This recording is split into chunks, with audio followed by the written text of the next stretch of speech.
إن الحمد لله وحده والصلاة والسلام على من لا نبي بعد ما بعد فأعوذ بالله من الشيطان الرجيم بسم الله الرحمن الرحيم هذه جهنم التي كنتم توعدون اصلونها يوم بما كنتم تكفرون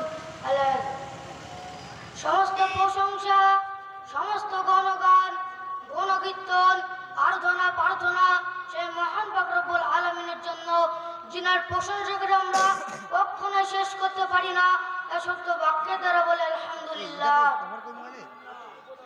এই ধর্মগুরু কর্মের সেরা আকা ইমানদার তাজদারে মদিনা মুহাম্মদ মুস্তাফা রাসূলুল্লাহ সাল্লাল্লাহু আলাইহি ওয়াসাল্লামের উপর লাখ কোটি দুরূদ সালাম বর্ষিত সকলে বলে আল্লাহুম্মা আমিন। আল্লাহুম্মা সাল্লাল্লাহু আল্লাহুম্মা বারিক আলাইহি। আজকে আমরা এই বাৎসরিক জালসার জিনাজায় বিষয়তে আলোকপাত করতে চলেছি, সেটা হচ্ছে জাহান্নাম। মানুষের মরণের পর তিনটে ভয়াবহ জায়গা রয়েছে, তার দ্বিতীয়তম জায়গা রয়েছে জাহান্নাম। মানুষের উচিত জাহান্নামে আল্লাহর নিকট পরিত্রাণ চাওয়া।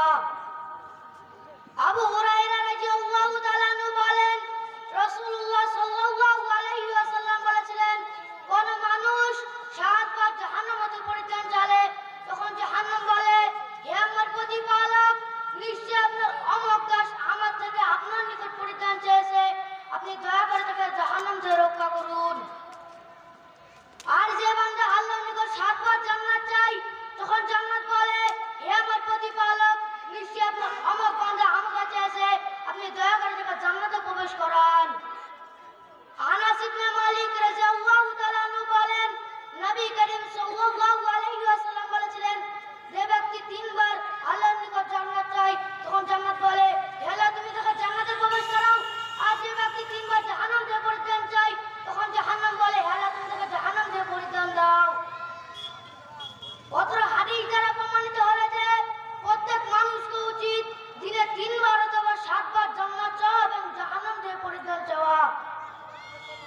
জান্নাত চাওয়া শব্দগুলি এরূপ হতে পারে, আল্লাহুম্মা ইন্নী আসআলুকা মিনাল জান্নাতুল ফিরদাউস, ইয়া আল্লাহ তুমি আমাকে জান্নাতুল ফিরদাউস দান করো। আর জাহান্নাম থেকে পরিত্রাণ চাওয়া শব্দগুলি এরূপ হতে পারে, আল্লাহুম্মা আসিননি মিনান নার, ইয়া আল্লাহ তুমি আমাকে জাহান্নাম থেকে বাঁচাও। এর মর্মে মহান আল্লাহ তাআলা বলেন, হাদিহি জাহান্নামুল্লাতী কুনতুম তুআদুন ইসলাউনাহা ইয়াওমা বিমা কুনতুম তাকফুরুন।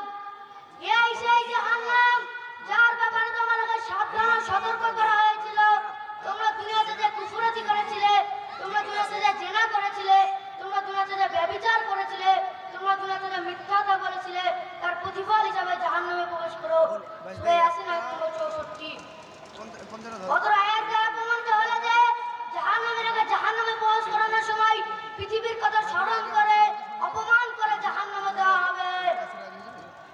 আল্লাহ তাআলা অন্যত্র বলেন, বড় এক জান্নাতের বড় সফলতা উত্তম নয় এই জাক্কুম গাছ। আমি এই জাক্কুম গাছটি অত্যাচারীদের জন্য বিপজ্জনক করেছি। এটা এমন একটি গাছ যা জাহান্নামের তলদেশ বের হয়। এর সরাগুলি যেন শয়তানের মাথার মতন, জাহান্নামীরা তা খাবে এবং তা দিয়ে তাদের পেট পূরণ করে